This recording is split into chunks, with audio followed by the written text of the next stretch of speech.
Assalamualaikum warahmatullahi wabarakatuh.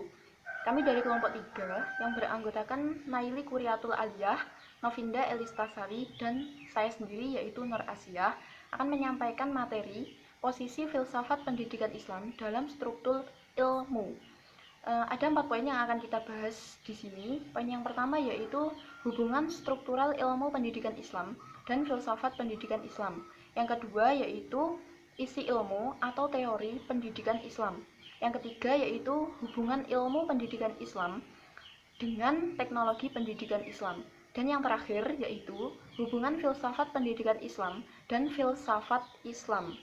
Nah, saya di sini akan membahas poin yang pertama, yaitu hubungan struktural ilmu pendidikan Islam dengan filsafat pendidikan Islam. Filsafat pendidikan Islam adalah penerapan metode pandangan filsafat dalam bidang pengalaman manusia yang disebut dengan ilmu pendidikan filsafat. Sedangkan pendidikan Islam adalah ilmu yang mengkaji secara khusus, secara mendalam, maupun secara menyeluruh tentang pendidikan untuk memberikan jawaban terhadap permasalahan atau pertanyaan tentang ilmu pendidikan Islam. Nah, di samping itu juga melaksanakan pandangan filsafat dan kaidah-kaidah pendidikan serta berpikir secara mendalam dan penuh kebijakan untuk menemukan substansi pendidikan sampai dengan teori-teori pendidikan, ilmu pendidikan Islam. Nah, selanjutnya akan disampaikan oleh teman saya. Di sini saya akan melanjutkan penjelasan dari Mbak Nur Asia, yaitu tentang isi ilmu teori pendidikan Islam. Menurut Muhammad Jawad Ridho, membagi teori pendidikan Islam ke dalam beberapa aspek, di antaranya yaitu yang pertama, konsep pengajaran dan pembelajaran. Menurut Ibnu Abdun, pengajaran merupakan seorang profesi yang sangat penting dalam pengetahuan, keterampilan, dan kecermatan, seperti pelatihan yang memerlukan strategi dan ketelatenan sehingga menjadi cakap dan profesional. Dan yang kedua, yaitu dasar-dasar psikologis proses pembelajaran. Menurut ahli pendidikan Muslim, al-idrak adalah dasar utama pembelajaran ini.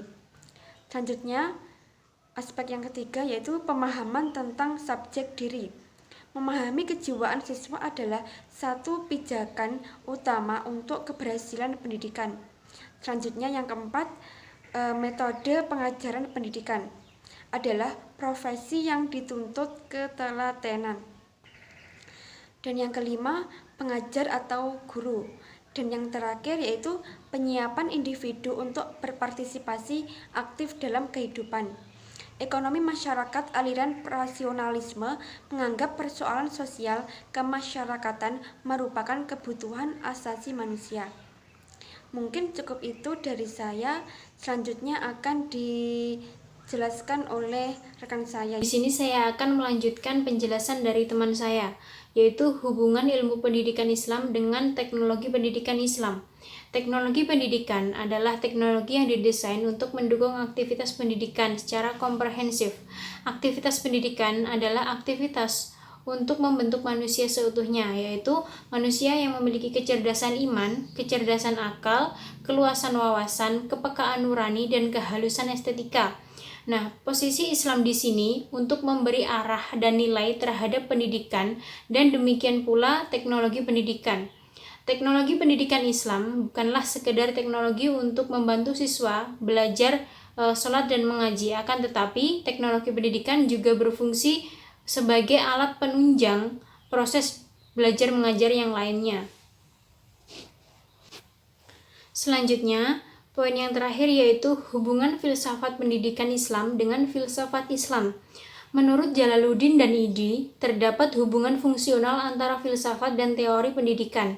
Di antaranya yaitu, yang pertama, filsafat dalam arti filosofis merupakan suatu cara pendekatan yang dipakai untuk memecahkan problematika pendidikan. Yang kedua, filsafat berfungsi memberi arah bagi teori pendidikan yang telah ada.